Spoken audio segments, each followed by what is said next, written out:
सुप्रभात। आप सभी को बसंत पंचमी की हार्दिक शुभकामनाएं। आज हम इस बसंत पंचमी पर अपनी एक खबर से बात शुरू कर रहे हैं कि क्या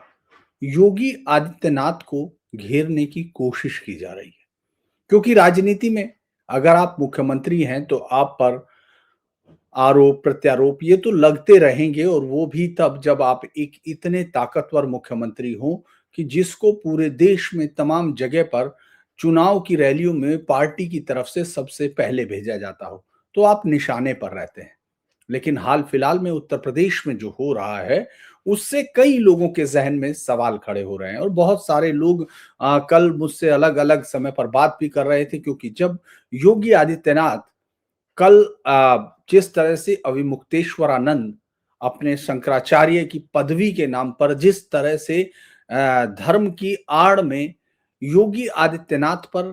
पर्सनल हमले कर रहे हैं, चाहे वो उनको औरंगजेब, हुमायूं और तमाम चीजें जो कहना है, जो कोई कह नहीं सकता है, और कम से कम योगी आदित्यनाथ के लिए आज तक किसी ने इस तरह के शब्दों का इस्तेमाल नहीं किया है। यहाँ तक कि उनके विरोधी भी ये कहने से बचते रहे हैं, लेकिन अवमुक्तेश्वरानंद उन तमाम चीजों का इस्तेमाल कर रहे हैं। लेकिन उसी जब अवमुक्तेश्वरानंद पर योगी आदित्यनाथ ने सबसे बड़ा हमला बोला और कहा कि सन्यासी के लिए धर्म और राष्ट्र से बढ़कर कुछ नहीं होता, बुरा कर्म करेंगे तो कोई भी ताकत आपको बचा नहीं सकती है। धार्मिक हो या राजनीतिक, नेतृत्व ऐसे ही लोगों के हाथ में देना होगा जिनसे भारत उसी बुलंदियों पर पहुंच सके जहां आज से 2000 वर्ष पहले था। वो हरियाणा में एक प्रोग्राम में ये सब बोल रहे थे, और उन्होंने कहा कि काल नेमी का जिक्र किया, और उसके बाद उन्होंने सीधा हमला बोला कि भाई वो ऐसे तमाम काल नेमी हैं जो धर्म की आड़ में सनातन को कमजोर करने की साजिश रच रहे हैं। सनातन को कमजोर करने वालों से सतर्क रहिए।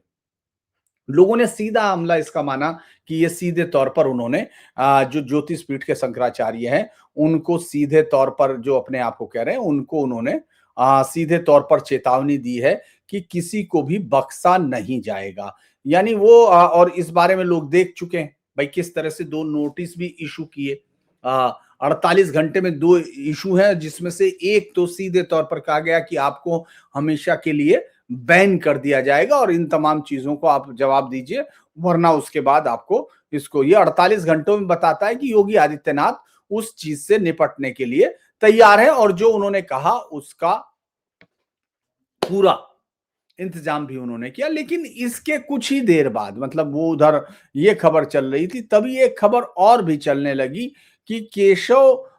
जो है उत्तर प्रदेश के उप मुख्यमंत्री हैं, योगी आदित्यनाथ के बाद मंत्रिमंडल में आते हैं, और 2 उप मुख्यमंत्रियों में ब्रजेश पाठक और केशव प्रसाद मौर्य, आप सब जानते हैं। केशव प्रसाद मौर्य अक्सर इस तरह के कदम भी उठाते रहे हैं, उनके बयान भी इस तरह के आते रहे हैं जो उनको योगी से एक अलग इंडिपेंडेंट पॉलिटिकल आइडिया पर बात करे। और वो अक्सर आपने देखा होगा कि अखिलेश यादव उन पर अटैक करते हैं, वो उसका जवाब देते हैं, और ये सब भी एक रणनीति का एक हिस्सा लगता है जब आप इस तरह से देखते हैं, क्योंकि उनको मेन टारगेट पर रखकर ये बताने की कोशिश करते हैं बार बार अखिलेश कि साहब यही उनकी ताकत है, बीजेपी के पीछे बीजेपी की शक्ति उत्तर प्रदेश में केशव प्रसाद मौर्य, जिस पर वो अटैक करके, और बदले में केशव प्रसाद मौर्य इस तुर्की बतुर्की अंताक्षरी को जारी रखते हैं ताकि वो ये बता सके कि हाँ उनका कितना वजूद है। और जब ऐसा हमला होता है, जब योगी आदित्यनाथ को इस तरह के पर्सनल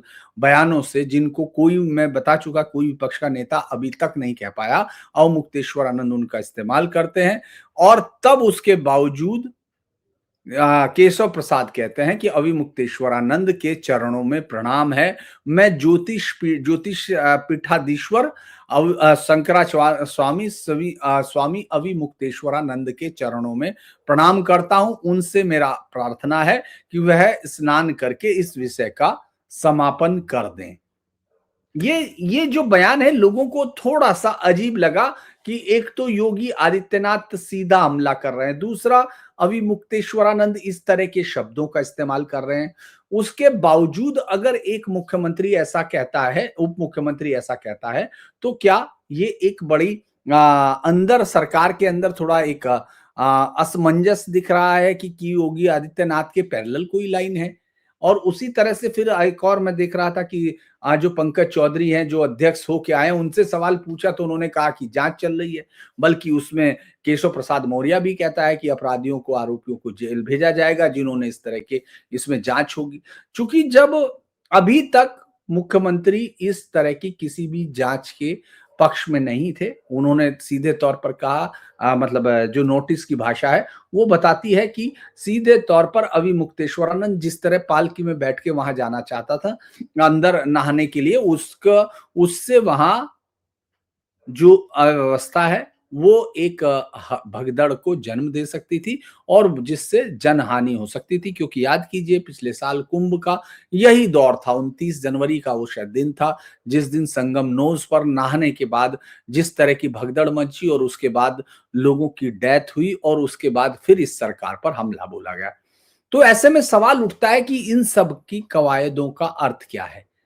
आप देखेंगे कि योगी आदित्यनाथ को जब वो दिल्ली पहुंचते हैं, अगर आपने देखा होगा जब नितिन नवीन का जब अध्यक्ष पद पर बैठाया जा रहा था तो उस वक्त अलग अलग मुख्यमंत्री, तमाम मुख्यमंत्रियों को बुलाया गया था, तमाम नेता पहुंचे थे। तो किसी के पास 2 थे, किसी के पास 4, हम लोग भी देख रहे थे किस तरह से कुछ लोग सेल्फी खिंचवाने वाले थे। लेकिन जैसे ही योगी आदित्यनाथ वहां पहुंचते हैं, अगर आप उन नारों को गौर करते हैं, अगर आप उस भीड़ को गौर करते हैं, अगर आप पत्रकारों की उस बाइट लेने की उसको गौर करते हैं और सेल्फी खिंचवाने की उस वो देखते हैं, तो यकीनन वो सबको ये बता रही थी कि आखिर किस पर अब उनकी पार्टी के कार्यकर्ताओं से लेके आम आदमी तक की निगाह है। क्योंकि नारे लग रहे थे, देखो देखो कौन आया, देखो देखो शेर आया। जी हाँ, ये नारे वहां लग रहे थे। तो ये तमाम चीजें दरअसल लोगों को ये बताती हैं कि योगी आदित्यनाथ एक ऐसा कैरेक्टर हो रहे हैं, ऐसा सेंट्रल फिगर बनते जा रहे हैं जिस पर पार्टी के कार्यकर्ताओं से लेकर वोटर्स की निगाहें हैं।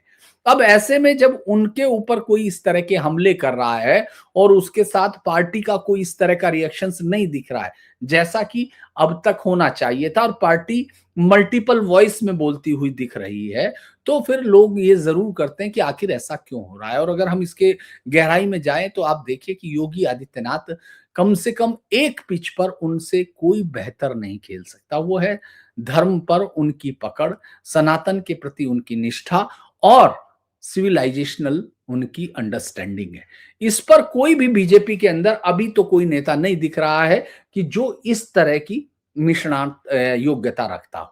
अब ऐसे में सवाल उठता है कि फिर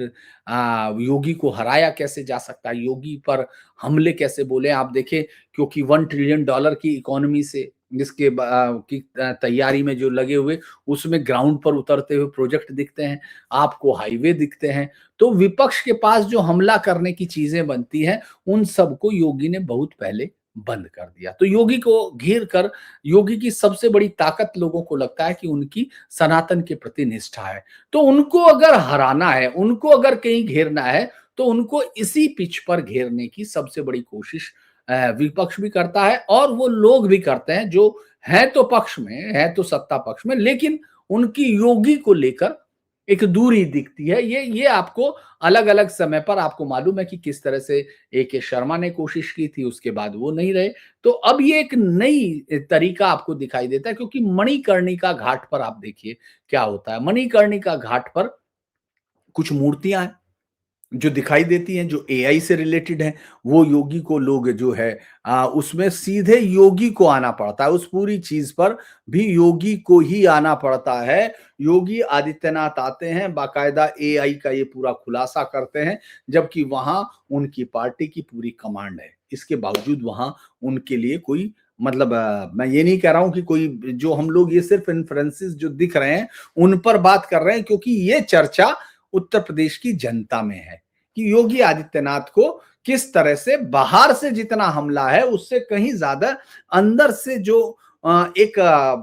लगता है कि जैसे कोई ना कोई डिफरेंट वॉइस देकर उनकी आवाज को कुछ कम मतलब उसकी आवाज की गति या उसकी ध्वनि को तेज या कम करते हुए दिखते हैं। ये एक बड़ा विचित्र सा कारण वहां लग रहा है। अगर हम देखें कि अब अविमुक्तेश्वरानंद वाले पर लगातार वो बोल भी रहे हैं, वो तो खैर जो कह रहे हैं उसको कोई बात नहीं है। लेकिन योगी आदित्यनाथ ने उनको जो नोटिस भिजवा कर जो साफ किया था, उसके बाद आप देखिए संत समाज के अंदर 2 हिस्से बन गए। क्योंकि योगी को अभी तक एक तरफा संत समाज का जहां कोई भी उनके नेतृत्व को लेकर सवाल नहीं है, उनको लेकर उनके प्रति जिस तरह वो जाते हैं संतों के परंपरा के मुताबिक जहां उनको चूंकि वो खुद पीठाधीश्वर हैं इसलिए जहां वो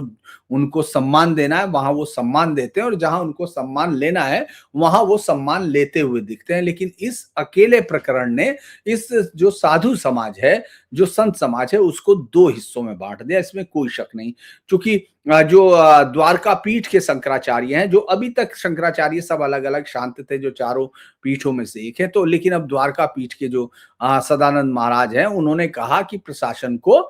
तुरंत अविमुक्तेश्वरानंद से माफी मांगनी चाहिए। यहां शासन का अहंकार है, ये सत्ता हमेशा नहीं रहती है। उसके बाद आप देखिए निश्चलानंद सरस्वती, जो दूसरे हैं पुरी के शंकराचार्य हैं, गोवर्धन पीठ है, उसके अध्यक्ष हैं और अक्सर वो बहुत जबरदस्त तरीके से बोलते हैं। धार्मिक छत्र का नेतृत्व सरकार अपने पास रखना चाहती है। हम वकील नहीं कि सरकार को सुझाव दे, लेकिन मैं संविधान को जानता हूं। और उन्होंने एक धमकी भरे अंदाज में भी कहा है कि ये भयंकर कुछ होने जा रहा है। इस तरह की चीजें उन्होंने कही है। लेकिन अगर आप देखते हैं तो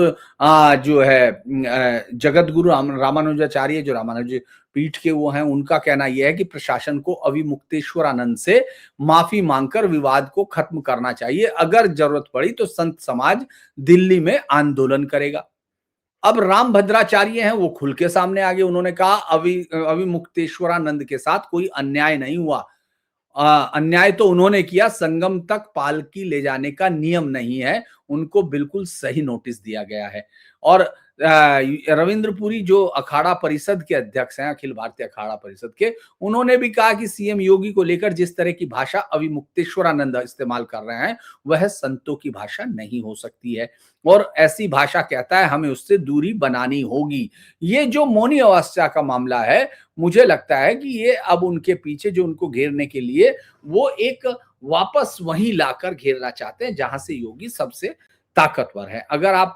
अब देखेंगे, अब वो पूजनीय शंकराचार्य कह रहे हैं और अखिलेश यादव अब वहां पार्टी के उसमें उनके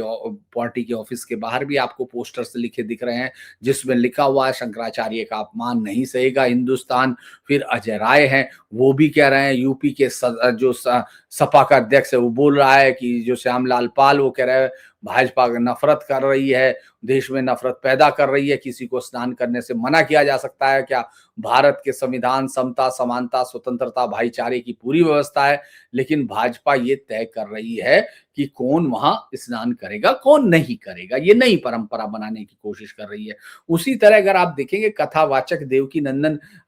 ठाकुर, उन्होंने शंकराचार्य मामले पे कहा कि मैं धर्म संकट में हूं, किसके लिए क्या कहूं, मेरा मानना है इस मामले को बढ़ाना ठीक नहीं है, इसीलिए इसको जल्दी से खत्म करना चाहिए। तो ये जो एक के बाद एक हम लोग देख रहे हैं, जिस घटना को कोई बहुत बड़ी घटना नहीं हो सकती है, लेकिन वो जो है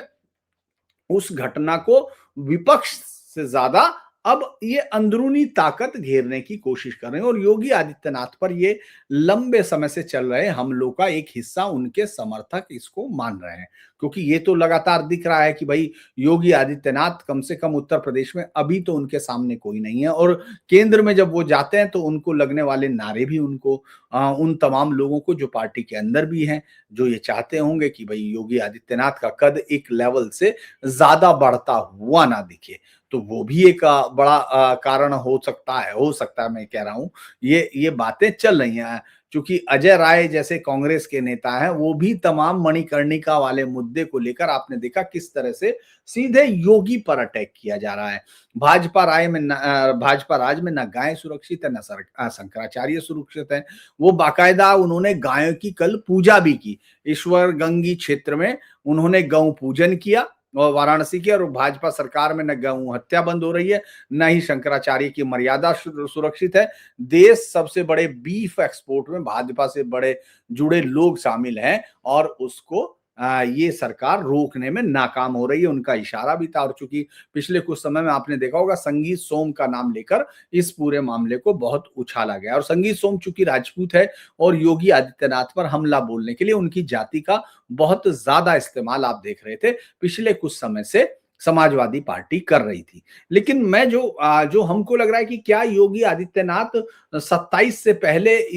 जब वो चुनाव की तैयारियां आप कर रहे हैं, क्योंकि अब ज्यादा समय नहीं है, आपने देखा होगा पिछले कुछ दिनों से मंत्रिमंडल में बदलाव की बात हो रही थी, तमाम जगह कहा जा रहा था कि अभी मंत्रिमंडल बदलेगा, उनको बुलाया गया, दिल्ली बुलाया गया, ये सब कहा गया, जबकि ये सब बातें हवा में थी और झूठ थी। इस बात को किसी ने अभी तक न मंत्रिमंडल का विस्तार हुआ, आपने देखा होगा कि भाई भूपेंद्र चौधरी हट गए हैं, अब उनको एडजस्ट करना होगा, ये तमाम चीजें, और ये सब पार्टी के अंदर से आती हैं। इन सब बातों को अगर आप देखेंगे तो ये ज्यादातर वहां से अपने लोगों को प्लांट कर दी जाती है, वो लोग इस खबरों को लेकर आगे बढ़ जाते हैं।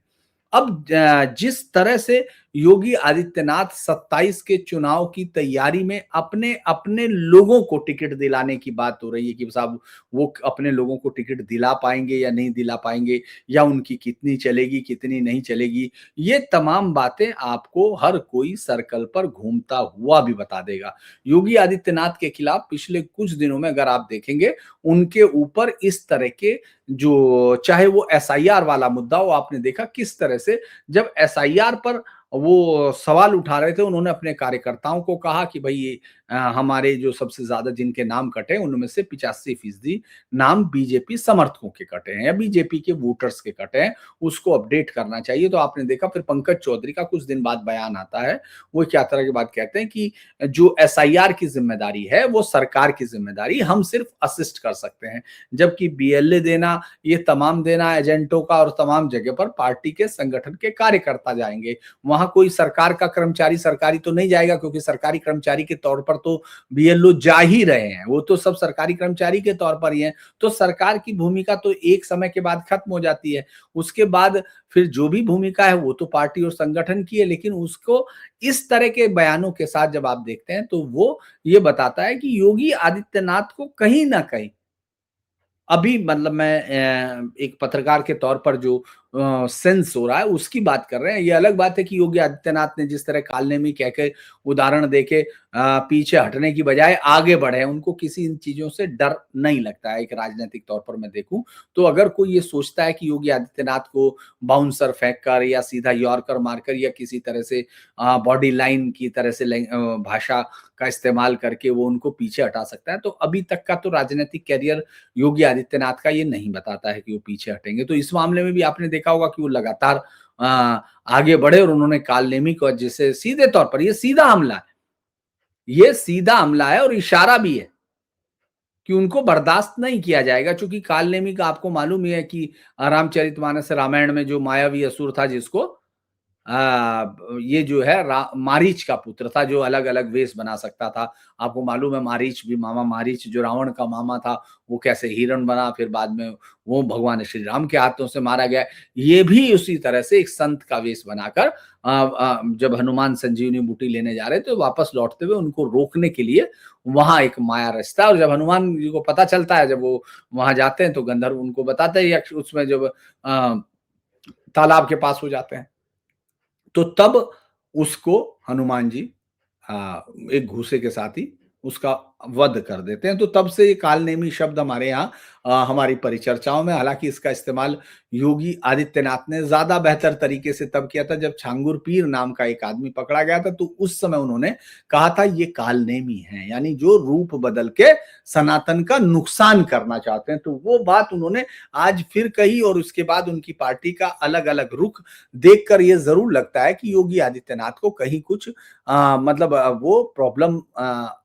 इतनी ज्यादा नहीं है, क्योंकि वो नहीं डरते, लेकिन उनको घेरने का जो प्रयास है, जो विपक्षी पार्टियां करती हैं, उसमें कहीं ना कहीं उनको उनके लोगों का भी हिस्सा दिखता है। चूँकि योगी सरकार के जो कैबिनेट मंत्री हैं, नंद गोपाल नंदी, उन्होंने कम से कम खुल के एकदम सीधा कहा कि आदिकाल से जब भी कोई अच्छा काम होता है, तो उसमें विघ्न डालने वाले भी पैदा हो सकता है, इसमें विघ्न डालने का प्रयास किया जा रहा है। जहाँ पूरी दुनिया आश्चर्यचकित है कि कैसे लोग इतने संगम में ड्यूटी लगाते हैं, पूरी व्यवस्था के साथ कार्यक्रम चलता है और पूरी दुनिया में सनातन को मानने वाले गौरवान्वित होते हैं। और ऐसे में जिस तरह से अपार श्रद्धालु आ रहे हैं और कोई ऐसे अविमुक्तेश्वर आनंद जैसा कोई कुछ करता है, तो भगवान उसको सद्बुद्धि दे। पार्टी से कुछ एजेंडा लेकर चलाना गलत बात है किसी पार्टी से, क्योंकि ये साधु संतों का काम नहीं है। तो मुझे लगता है कि योगी आदित्यनाथ, जिनका अभी तक का राजनीतिक लड़ाई, वो उसमें जीत रहे हैं। जहाँ वो सिविलाइजेशनल वॉर की बात है, उसमें लोगों को सजग कर रहे हैं, ऑपरेशन अस्मिता जैसी चीज़ें चला रहे हैं और एक के बाद एक ऐसे जो सनातन के खिलाफ षड्यंत्र कंटिन्यू चल रहे हैं, यहाँ डॉक्टर रमीजुद्दीन जैसे हैं। आप ये सोचिए कि योगी आदित्यनाथ को उस केस में भी आप देखें कैसे कि भई लापरवाही हुई, पुलिस ने कैसे किया, जबकि वो केस जो है, जब योगी आदित्यनाथ वो महिला योगी आदित्यनाथ को इन्फॉर्म करती है, उनसे मिलते हैं, उसके बाद इस केस में तेजी आती है। तो ये सब चीजें जो बता रही हैं, वो ये बताती हैं कि योगी आदित्यनाथ जितना विपक्षियों के निशाने पर है, चूंकि उनके लिए तो वो एकदम मोदी से ज्यादा बड़ा इस समय, अगर अखिलेश यादव या तमाम विपक्षी पार्टियां सोचती हैं कि उनका दुश्मन नंबर कौन है राजनीतिक तौर पर, सबसे पहले नंबर 1 कौन है, तो उसमें योगी आदित्यनाथ बिना किसी असमंजस के पहला नाम लिया जाएगा। और ऐसे में जब उनको वो तो घेरेंगे ही, लेकिन इसके बाद अलग अलग पार्टी में, खासतौर से पार्टी का उप मुख्यमंत्री, उनके बयान के कुछ घंटे बाद या उसके समय ही वो जब इस तरह का बयान दे कि जिस शंकराचार्य के नाम पदवी को अपने साथ विवादित तौर पर रखे हुए अभिमुक्तेश्वरानंद को योगी कालनेमी कहें, और वो ये कहे कि ये पार्टी में जो है उनके पैर प्रार्थना करता है और उनके चरणों में प्रणाम की बात करता है, तो कहीं न कहीं लोगों के अंदर एक भ्रम की स्थिति आती है। भले ही इसकी सच्चाइयाँ बहुत गहरी ना हों, ऐसा लोग कह सकते हैं, लेकिन ये इशारा कम से कम मतदाताओं को तो भ्रमित करता है। और भ्रम का क्या नतीजा होता है, ये उत्तर प्रदेश में 24 के चुनाव में बीजेपी देख चुकी है। लेकिन इस बार जो चुनाव है, वो 24 का नहीं, 27 का चुनाव है और वो प्रदेश सरकार का चुनाव है, जिसका नेतृत्व योगी कर रहे हैं। अगर आपको ये वीडियो अच्छा लगे तो इसको लाइक कीजिए, सब्सक्राइब कीजिए, शेयर कीजिए और हमारे चैनल को सहयोग भी कीजिए। आपका दिन शुभ हो।